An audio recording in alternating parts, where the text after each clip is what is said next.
పేరెంట్స్ని బాధ పెడితే ఎటువంటి ఫలితము పొందుతాము అనేది ప్రతి ఒక్కరు కూడా తెలుసుకోవాలి. చూడండి, చాలామంది ప్రశ్నిస్తున్నారు, తండ్రిని నువ్వు నా కోసం ఏమిచ్చావు, నువ్వు నాకు ఏం చేశావు అని అడుగుతున్నారు. అప్పుడే మర్చిపోతారా?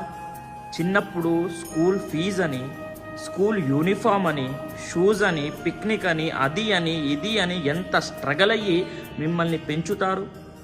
చిన్నప్పుడు చిల్లర డబ్బులు ఇస్తే ఎంత ఆనందం అయ్యేది, అప్పుడే మర్చిపోతారా? చూడండి, పేరెంట్స్ని గౌరవించడం నేర్చుకోండి. గౌరవించకపోయారా, మీరు ఏదైతే ఇప్పుడు అగౌరవంగా మాట్లాడుతారో, ఏదైతే తప్పుడు పని చేస్తున్నారో పేరెంట్స్ పట్ల, వచ్చేటటువంటి జన్మలో దానికి రెట్టింపు ఫలితాన్ని మీరు అనుభవిస్తారు. అది గుర్తుపెట్టుకోండి. ప్రతి